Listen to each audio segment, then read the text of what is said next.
À tous, chers amis, nous sommes en plein Hanouka.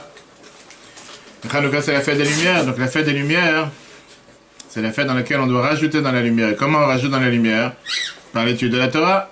Tout celui qui a écouté le cours hier, on a parlé longuement sur le comment et pourquoi de Hanouka.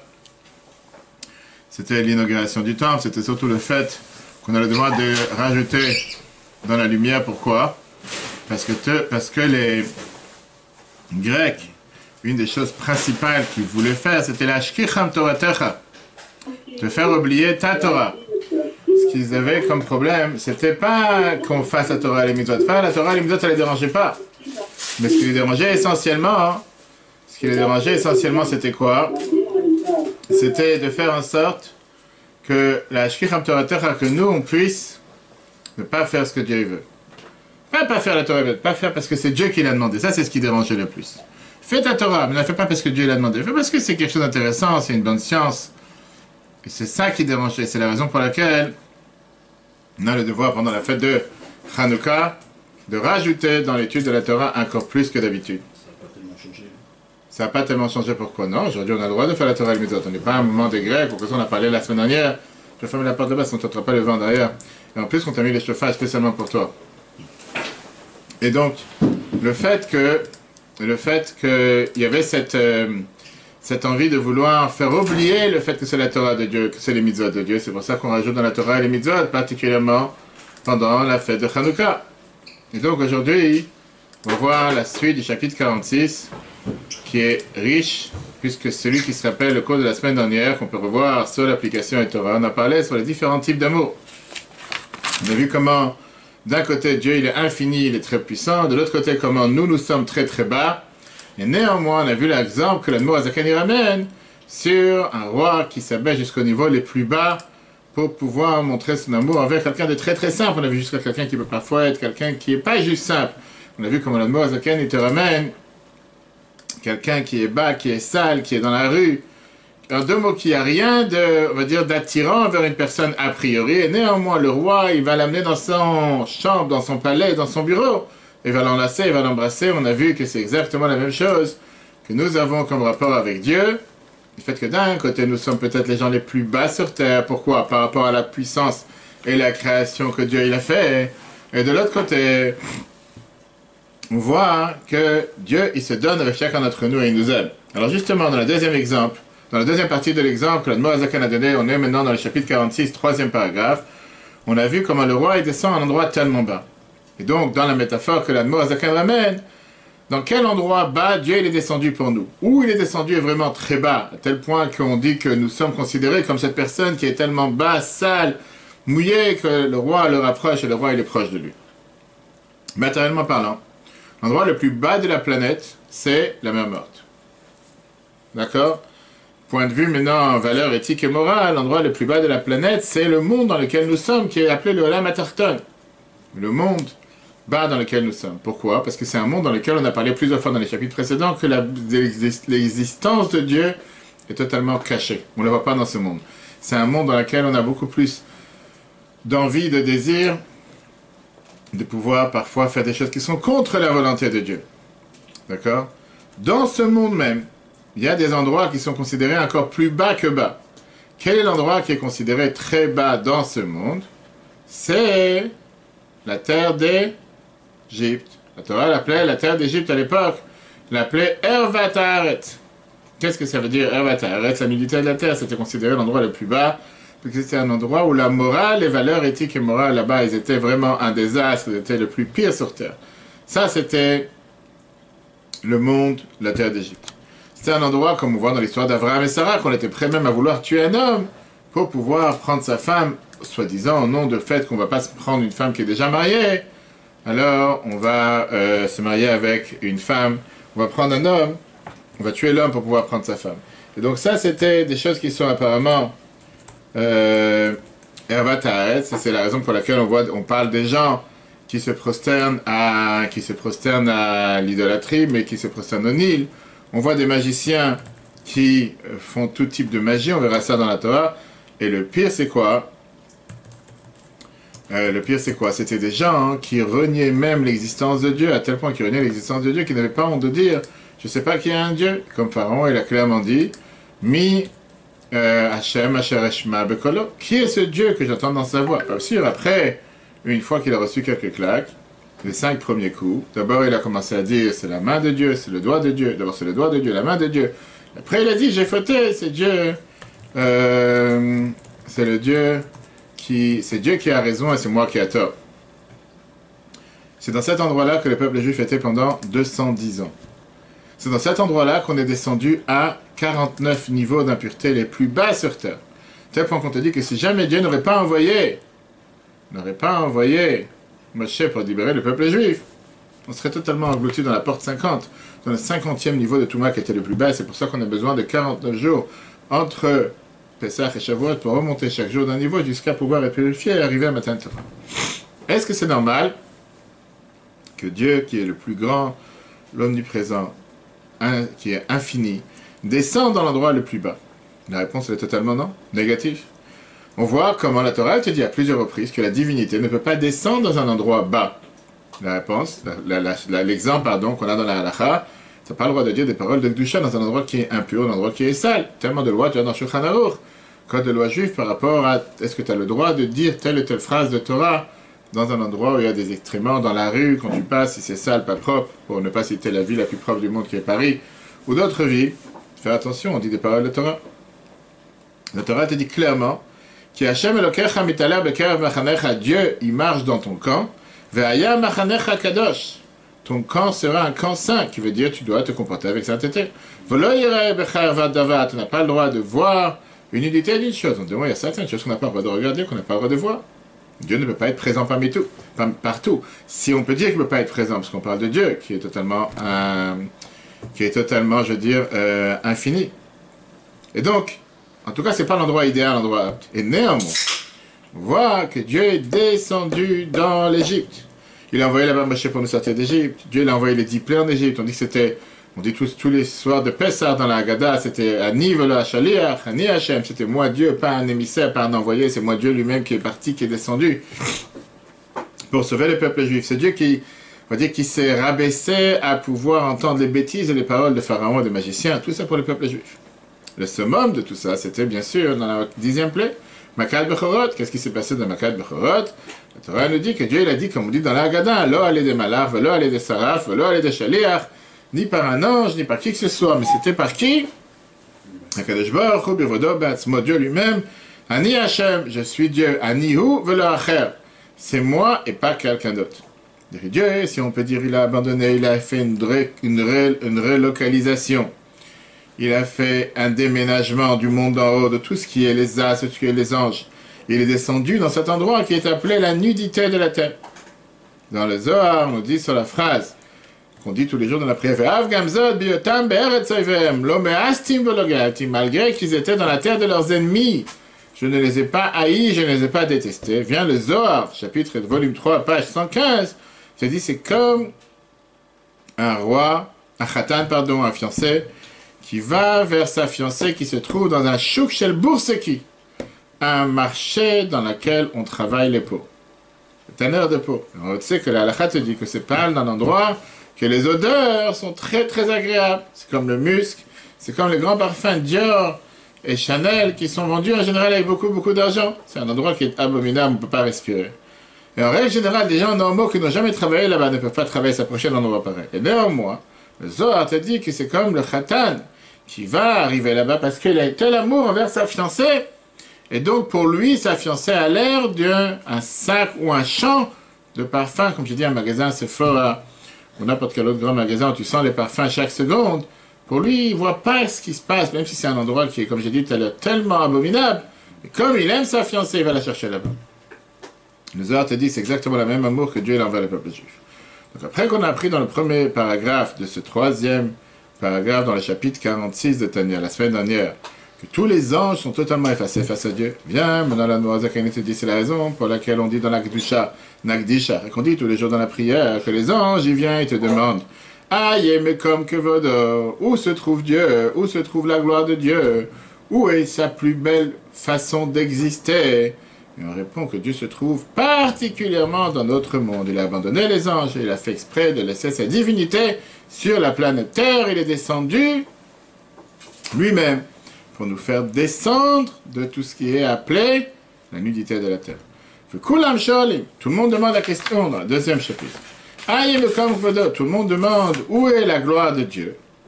On dit dans la Kedusha, dans le Keter de Shabbat, Kvodom Aleolam, Meshatav Sholim Zelazeh, où est la gloire de Dieu pour lui donner de la gloire, du respect. Et on répond, Dieu il est partout. C'est quoi? C'est le peuple juif, Israël Amo, c'est Israël, le peuple juif, son peuple, Dieu remplit le monde entier. Ça veut dire que quoi? Dieu il a laissé, il a mis de côté, si on peut dire, le monde en haut, le monde en bas. Il a choisi personne. Israël Amo, il a choisi seulement Israël, son peuple. Pourquoi?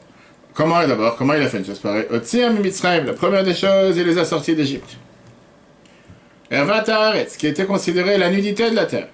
Et une fois qu'il les a sortis d'Égypte, qu'est-ce qui se passe? Mais comme Azouamavatouma, l'endroit de l'impureté, l'endroit de la saleté, propre, qui n'était pas propre. L'eau allait des malars, pas par un ange, l'eau allait des choulou, et pas par les autres, comme on a vu dans la Haggadah. Et la Kadosh Baruch Hu, c'est Dieu lui-même qui est descendu là-bas, comme on dit dans la Haggadah, comme c'est écrit dans Shemot, chapitre 3, verset 8. C'est moi qui va descendre les sauver de la main d'Égypte.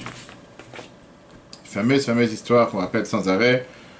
Il y avait le Rav Yosef Weinberg qui a vécu jusqu'à 100 ans, décédé il y a quelques années. C'était un émissaire du Rabbi polyvalent, il voyageait dans le monde entier, il ramassait des fonds pour la Yeshivat, après Pemum à New York, et il voyageait surtout en Afrique, en Amérique du Sud, dans beaucoup d'endroits du monde. Un des soirs, il était à New York, à Brooklyn, et il y a un ami qui l'a appelé en lui demandant une demande de bénédiction pour un sujet de santé urgent. Quelqu'un qui a une crise cardiaque, attaque cérébrale. Mais il faisait très tard, c'était la nuit. Et donc il a couru au 770, la synagogue du Rabbi. Il a vu que le secrétaire du Rabbi rentre dans la chambre du Rabbi pour faire les dernières préparations du soir avant de quitter le bureau. Et donc son imagination, c'était que bon, ça veut dire que dans quelques instants, le Rabbi va sortir. 1h, 2h du matin, le Rabbi rentrait avec un sac, toujours avec des centaines de lettres qu'il recevait tous les jours. Il va aller chez soi à la maison. Donc, il s'est précipité à aider avant que le Rabbi sorte. Il a pris un morceau de papier, il a écrit le nom de la personne, la demande de bracha qu'il demande, et il a mis dans la fente qu'il y a entre la porte qui est fermée du bureau. Il s'est dit comme ça, le Rabbi va voir le papier, il va le prendre, il va recevoir la demande, etc. En se disant que quoi? C'était quoi son plan? Pas que le Rabbi lui-même va le prendre, que le secrétaire, quand il va rentrer sortir, il va voir la lettre, il va la donner au Rabbi. Maintenant, le secrétaire sort de la porte du bureau du Rabbi. Il n'a pas fait attention à cette lettre, elle tombe par terre, dans la chambre, dans le bureau du Rabbi. Et le secrétaire est sorti, il n'a pas fait attention qu'il y avait une lettre et quoi que ce soit, il avait des paquets, il était occupé, il n'a pas pensé qu'il y a quelqu'un qui fait une chose pareille. Weinberg, il a compris qu'il a fait une grosse gaffe. Ce qu'il s'est dit, ça veut dire que le Rabbi lui-même, il va voir le papier par terre, il n'y a pas de papier par terre en général, il va se rabaisser, il va l'élever. Et il était déchiré à l'intérieur de lui. Il fait quoi? Moi je veux faire que le Rabbi à son âge, peu importe quel âge, 70, 80 ans, il va se rabaisser par terre pour ramasser mon papier. C'est pas quelque chose qu'on fait. Le lendemain, il a écrit une lettre d'excuse au Rabbi. Il a écrit une lettre d'excuse en disant « Je suis désolé d'avoir dérangé le Rabbi de faire une chose pareille. » Le Rabbi lui a répondu en yiddish « Ça, c'est tout mon rôle, de se rabaisser et d'élever. Et surtout, les choses auxquelles les autres ne font pas attention. » Quelle merveilleuse phrase qu'on met en application tous les jours. Comme hier soir, j'étais à Champagne-sur-Seine, Bourbon-Marlotte, Boissy de Bertrand. Je te raconte des trous qu'il y a après Fontainebleau, parce qu'on avait l'image de Fontainebleau. Allez voir des juifs, tu vois, tout à 9h, on est parti dans une maison avec 2 personnes. C'était 3 personnes, le père italien, la mère juive, qui a été sauvé des camps, qui n'était pas dans les camps, justement, qui a été sauvé pendant la guerre. Ses parents viennent de Varsovie. On allumait les bougies ensemble. Des juifs comme ça qui sont dans les fins fonds de l'enseignement, qui attendent que quelqu'un leur ramène la lumière. Oui, c'est quelque chose qui est beaucoup plus sympa d'être à la maison, pas au froid, au chaud, et de manger les beignets ou les spinach, ou je sais pas quoi d'autre, avec les Tunisiens et l'huile, comme il nous a raconté notre cher Gabriel, mais tu sais quoi? Quand tu sais que tu as des juifs qui ont besoin qu'on leur ramène la chaleur et la lumière de Hanouka, comme chaque soir on se demande avec les différents aliments, et ce soir, si Dieu veut, à Noisiel, pour la communauté de l'Oeil Noisiel Torsi, notre devoir de tout faire pour rattacher, rapprocher, éclairer, donner la lumière. Donc ça, c'est la deuxième étape. La deuxième étape, c'est on voit comment Dieu s'est rabaissé lui-même pour aller en Égypte, dans l'endroit qui est le plus bas. Et qu'est-ce qui se passe? À la place de nous dire, ah, tu trouves dans un endroit si bas, si sale, etc., ben laisse tomber, je ne viens pas te chercher. Non. Dieu est parti là-bas, et pas seulement qu'il est parti, mais il nous a quoi? Il nous a fait sortir d'Égypte. D'accord? Et donc, vient la suite. Troisième étape. Le roi, il se rapproche de nous de manière maximale, comme dans l'exemple, pas seulement que Dieu nous a fait sortir d'Égypte, mais il nous a ramenés au niveau le plus élevé. Au niveau le plus élevé, le plus proche de lui. Qu'est-ce qu'on dit dans Dayenu, dans la fameuse Agada de Pesach, même si on est Purim, pardon, on est Hanouka, on a toujours le droit de parler aussi d'autres fêtes. On est dans Hanouka ou on est là, on est sur la pour Hanouka ou...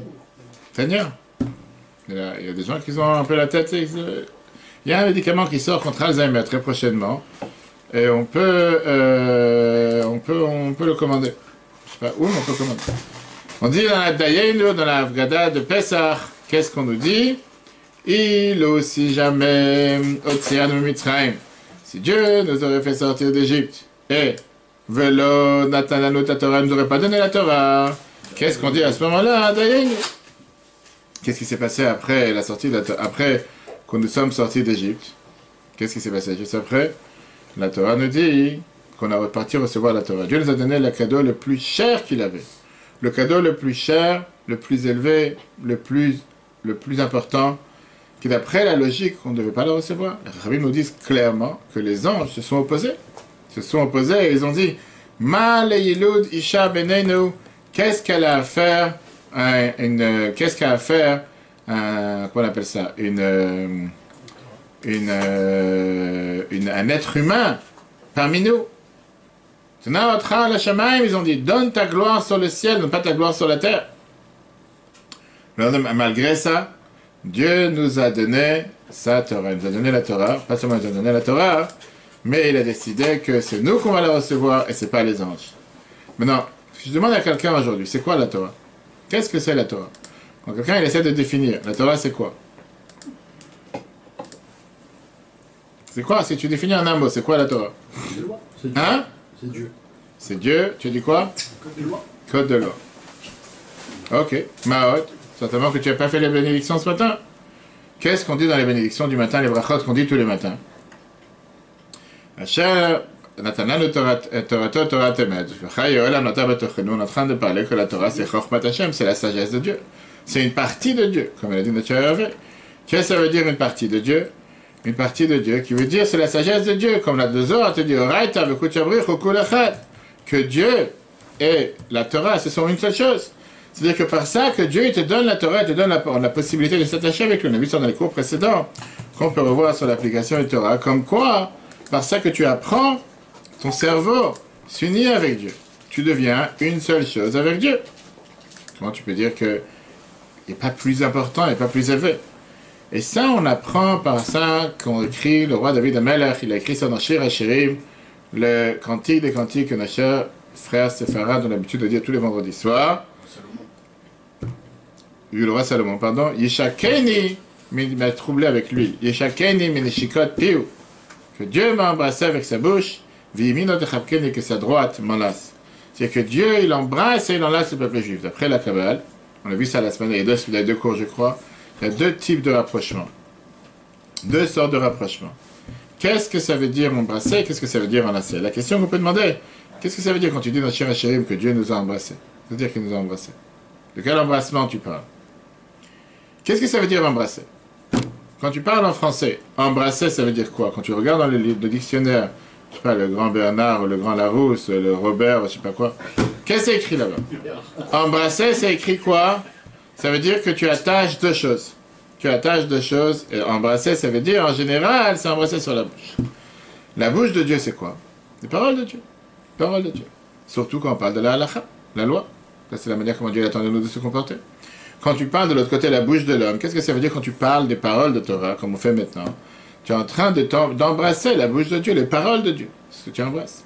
Quand une bouche embrasse une deuxième bouche, il y a un contact avec l'air qu'il y a dans la bouche. C'est pour ça qu'aujourd'hui, avec les masques, ça crée parfois des distances. Viens la Kabbale, elle te dit que embrasser, Neshikin, qu'on parle que Dieu nous a embrassé, c'est de vekud ruach beruach. C'est l'attachement d'un esprit, d'un souffle avec l'autre esprit spirituel. L'étude de la Torah, c'est quand tu parles des paroles de Torah, c'est comme si tu es en train d'en passer la parole de Dieu.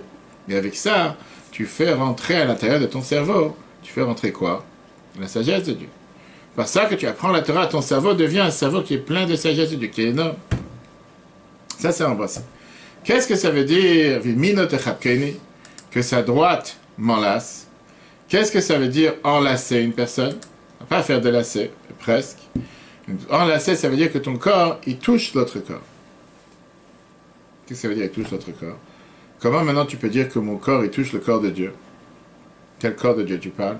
Alors on te dit que Dieu, il n'a pas de corps, velo de moutagouf, ce qu'on dit en général dans la prière pour certaines de Sraot, certaines versions de la Kabbalah, te dit que de la même manière qu'une personne a 248 membres. C'est la raison pourquoi à la fin du schéma on dit Hashem Elokechem Emet, on répète, pour pouvoir avoir 248 mots qui réparent les 248 membres. C'est la raison pour laquelle on n'a pas besoin de le faire avec Rabbeinu Tam et le soir, le schéma, ça c'est entre parenthèses. En tout cas, de la même manière que la volonté d'une personne s'exprime à travers ces 248 membres, pareil, comme on a vu plusieurs fois, on sait très bien que par ça, que quelqu'un y fait une mitzvah, on est automatiquement devient un moyen, un tuyau de pouvoir exprimer la volonté de Dieu à travers la mitzvot. Asher qui déchane le mitzvota vetsivan nous a ordonné de faire, par ça qu'on fait, on est attaché avec Dieu. Et grâce à nous, la volonté de Dieu s'accomplit sur terre. Oui, clairement, la neshama du sol ne peut rien faire. Monter et descendre, elle peut être très élevée, peut être une chelek elokam imal mamash, comme on apprend dans le Tanya ces jours-ci en ce moment. On a commencé la semaine dernière, il y a eu tête qui se lève, mais malheureusement, elle ne peut rien faire son corps. Tu as besoin d'avoir le corps, c'est pour ça que tous les jours, tous les matins, quand on se réveille, la première des choses, on dit neshama shenata tabit oreille, la neshama que tu m'as donnée est pure. C'est le corps qui parle, c'est pas la neshama qui parle. Et donc, quand quelqu'un, avec ses 248 membres, il fait les 248 mitzvot, se crée un lien, un contact, un cas contact entre les 248 membres et les 248 membres du roi. En deux mots, si on rentre dans les détails de qu'est-ce que ça veut dire un enlacement, comme il dit la Kabbale, tu as le corps au milieu, tu as les deux mains qui viennent de la droite et de la gauche. Après la Kabbale, la droite c'est Midat HaChesed, la bonté. Après la gauche c'est Midat HaDin, le jugement. Au milieu c'est Tiferet, qui est l'harmonie des deux. Et donc ça fait un enlacement avec l'harmonie des trois. Dans la Torah, on a exactement les trois mêmes choses.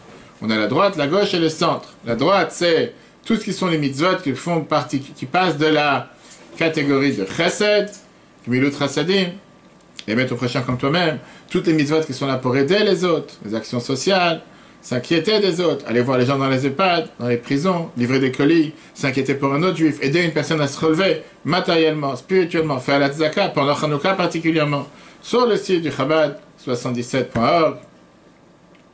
On a toutes les mitzvot qui sont des jugements. Des jugements, c'est les punitions du Bedin à l'époque, ça n'existe pas aujourd'hui, grâce à Dieu, comme on dit, parce ça qu'on est en exil. Kalkalateinu, zui takanateinu. Le fait que nous sommes en exil, on n'a plus les avantages qu'il y avait à l'époque, on n'a aussi pas plus, si on peut dire, d'inconvénients. Le fait qu'aujourd'hui, on n'a plus toutes ces punitions du tribunal, qu'on dit tous les soirs dans les schémas avant de dormir, Malkout, qui était lapidation, qui était brûlé par le feu, etc. Et en règle générale, ça fait partie aussi de toutes les mitzvot lotassé. Toutes les mitzvot qui sont des mitzvot. Là, tu as des mitzvot qui sont négatifs. Négatif en général veut dire ne pas faire. C'est quelque chose interdit, tu ne peux pas faire telle et telle chose. Ça fait partie de tout ce qui est la branche de gauche. Après, on a les mitzvot de Rachamim. On l'a expliqué, ça a été trois cours, on peut voir sur l'application Torah, les mitzvot de miséricorde. Qu'est-ce que ça veut dire les mitzvot de miséricorde, d'harmonie? C'est les mitzvot qui a une harmonisation entre, on va dire, le chesed et le din, la bonté et le jugement. Comme par exemple, d'un côté, tu as le devoir de réprimander ton ami quand tu vois que tu ne fais pas quelque chose comme il faut. De l'autre côté, il faut le faire avec amour. Avec amour, sans le rabaisser, sans le juger. Comme c'est écrit dans la Torah, Lotisna et achicha bilvavecha, tu n'as pas le droit d'haïr ton frère dans ton cœur. D'ailleurs, même la Torah, quand elle parle de mitat bedin, les différentes lois que le bedin avait le devoir de mettre en application, la JAP, la juge d'application des peines, comme on voit dans le langage des détentions en prison, il fallait choisir toujours la meilleure manière, la meilleure punition. Ne pas choisir toujours la plus pire. Mais ça, après, tu as beaucoup de mitzvot qui a un mélange de chesed et din. En deux mots, quand quelqu'un fait une mitzvah, qu'est-ce qui se passe? Il est en train d'enlacer Dieu. Ça veut dire que tu enlaces le corps de Dieu. Le corps de quoi? On parle des mitzvot. Viens, dans le 3e chapitre, il t'explique. Quel est ce rapprochement que Dieu a avec le peuple juif? Soit par l'embrassage, c'est comme ça, c'est les paroles de Torah, Soit pas ça, que tu comprends la Torah dans ta tête, ton cerveau devient un cerveau de Torah, tu commences à comprendre la sagesse de Dieu. Soit par l'enlacement, qu'à ce moment-là, tu te réunis avec Dieu et tu deviens une seule personne avec Dieu, parce que tu fais les méthodes concrètement. On a vu tout à l'heure, descendre de Dieu en Égypte. Pourquoi Dieu est descendu en Égypte dans le 3 que les caravanes est là pour le rapprocher à nous. C'est qui d'amitié, par ça qu'on se rapproche de Dieu et qu'on unit Dieu. Comment? Par ça qu'on s'attache avec lui, mais kashrut à nefesh pamash, que l'âme s'unit totalement avec Dieu. À tel point, beprinat neshekin pellepé, comme on embrasse bouche à bouche. Pas qu'on fait du bouche à bouche pour les séances de sauvetage. Si on peut dire qu'on embrasse la bouche de Dieu, c'est comment le daber dvar Hashem, zo halacha, quand tu parles des paroles de Torah, qui sont des paroles d'halacha. Vedab godrucha berucha. S'attacher de manière beaucoup plus profonde un souffle vers un autre. Hi asagat à Torah, la compréhension de la Torah.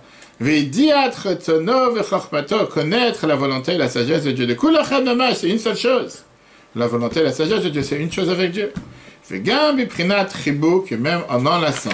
Ukiyum mitzvot maasiyot beramach evarim. Quand tu accomplis, quand tu fais les 248 mitzvot avec les 248 membres, comme on sait très bien que grâce à ça tu enlaces Dieu, comme le Zohar nous dit dans le chapitre 30, verset 74, des ramach pikodin, les 248 ordres de mitzvot, ein ramach, ils sont les 248 evarim de Malka, ils sont les 248 membres de Dieu, puisqu'il y a une mitzvah qui équivaut à chaque membre de Dieu. Kaniskar leel, comme on l'a mentionné plus haut.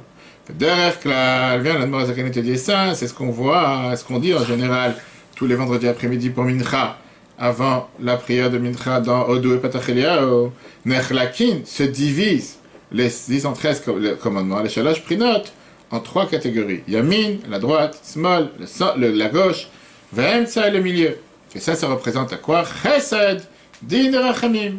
Chesed qui est la bonté, Din qui est le jugement, Rachamim qui est la miséricorde, Ve'en, et ça, tout ça c'est Train de Rohin ve Goufa, les deux membres, les deux bras, ve Goufa et le corps. Et comme on a vu tout à l'heure, Chesed c'est le bras droit, Gvura c'est la dureté, c'est le bras gauche, et Rachamim c'est le corps.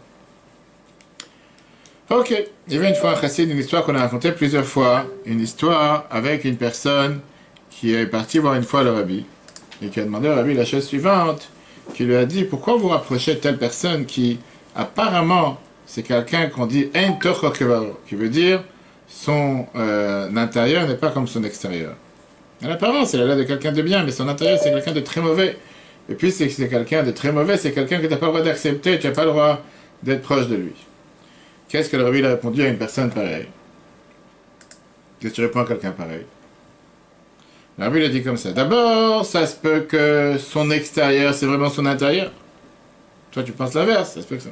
Deuxièmement, ça que le rabbi le rapproche, il dit c'est un chidouche, moi, ça c'est quelque chose aussi. Il a demandé au rabbi, sur le rabbi précédent. Il dit ça que le rabbi précédent, il le rapproche cette personne. Le rabbi, c'est une nouveauté. Et c'est quelque chose qui est pas simple. Oui, c'est une des nouveautés de la chassidoute. Le Hachem nous a montré l'importance des juifs simples, etc. La fameuse histoire qu'on raconte à chaque fois avec un des chassidim de Sainte-Mère qui est venu une fois voir le rabbi. C'était après la Askara, qui avait un Askir, un Iloula, un Yotzat, qui avait chez le rabbi. Le rabbi lui a demandé dans le Bédard du dimanche. Le rabbi lui a demandé, dis-moi, qu'est-ce qu'il a parlé? Qu'est-ce que vous avez appris? Il a dit, on a appris la fin de la Maratani, dans laquelle c'est écrit la fameuse histoire, que les Rechaim, on est en train d'apprendre le Daf Yomi, la Maratani, on a avec des juifs qui apprennent Daf Yomi tous les jours. Que les Rechaim, les mitzvot kerimon, que les Rechaim, ils sont pleins qu'on appelle ça, plein de mitzvot, comme les grenades. Comme les grenades. Ici, les Rechaim sont pleins de mitzvot comme les grenades. Moi, j'ai une question. Comment est-ce possible qu'on dise sur un rachat, pardon, c'est à la fin de la Gemara Chagiga, pardon. Comment on peut dire sur un rachat qu'il est plein de mitzvot comme une grenade? C'est un rachat, il ne va pas être mitzvot comme une grenade. Le rabbi a répondu, moi aussi j'ai appris cette Gemara. Quand j'ai vu que c'est écrit dans la Gemara que les Rechaim chez Israël, que les Rechaim du peuple juif, Mleim mitzvot kerimon, ils sont pleins de mitzvot comme les grenades, ma question elle était, puisqu'ils sont pleins de mitzvot comme une grenade, pourquoi on les appelle Rechaim? Tout dépend comment tu regardes la chose. Exactement la même chose ici. Donc si on résume ce qu'on vient de voir, on a vu depuis le début, chapitre 46, 3 parties, dans l'exemple, dans la métaphore que le Zaken a amené. D'abord, on a vu sur le fait qu'on a un très grand roi, un roi plus haut, le plus puissant, le plus grand, qui descend voir une personne la plus basse et qui monte face à cette personne, il lui montre quoi? Le plus grand rapprochement possible. Par rapport à Dieu, c'est exactement la même chose. D'un côté, Dieu est le plus haut, le plus puissant sur terre, infini, sans limite. Il y a énormément d'anges qui le servent. On a vu la semaine dernière, si vous vous rappelez, tous les décomptes avec les cellules, et les milliards de milliards, et les centaines de milliards, et tous les anges, et les galaxies, et les étoiles, bref, et on dit ça tous les matins dans la prière, qui donnent des louanges à Dieu, qui sont totalement effacés face à Dieu. De l'autre côté, le peuple juif se trouve dans l'endroit le plus bas sur terre, en Égypte. Malgré la grandeur du peuple de Dieu, il descend lui-même en Égypte pour aller sortir le peuple juif d'Égypte. De l'autre côté, on a vu que cette descente, c'était pour rapprocher le peuple juif à Matan Torah, avec un embrassement et enlacement par l'étude de la Torah et l'application des mitzvot. Quelle est la leçon qu'on apprend de cette première phase, première étape du chapitre 46? Parfois, quelqu'un, il aime travailler avec des gens qui sont de son niveau. Parfois, quelqu'un n'aime pas descendre de son niveau pour aller s'occuper des gens qui ne sont pas de son niveau. On peut dire comme ça, les Talmidei Chachamim, ils préfèrent parler de langage de Torah avec des gens qui sont des Talmidei Chachamim. Il y avait quelqu'un qui a fait sortir une brochure sur les lois de Hanouka la semaine dernière, un rêve en Amérique que je connais, que je parle avec lui de temps en temps. Il a écrit quelque chose, j'ai écrit, je lui ai dit, j'ai lu ce que tu as écrit, apparemment il y a une erreur dans telle phrase. Non, c'est pas une erreur, mais lui il a écrit ça pas pour des gens qui ont des têtes de Gemara. Il a écrit ça pour des gens lambda dans la rue qui ne vont pas réfléchir trop. Donc s'il aurait écrit différemment, il avait écrit différemment, va savoir, les gens ils auraient eu une confusion. Si toi tu réfléchis avec ta tête de Gemara, les gens dans la rue ils n'ont pas cette tête, ils ne réfléchissent pas de cette manière. Les gens en général, ils aiment travailler avec, on va dire, les gens de leur niveau. Ils n'ont pas envie d'avoir affaire, on va dire, avec des gens simples, avec des gens banals, des gens qui ne connaissent rien. Etc. Mais la Torah, elle t'a dit, tu fais une grosse erreur en pensant comme ça. Pourquoi tu fais une grosse erreur en pensant comme ça? Parce que tu dois te dire que Dieu lui-même, il t'a montré l'exemple.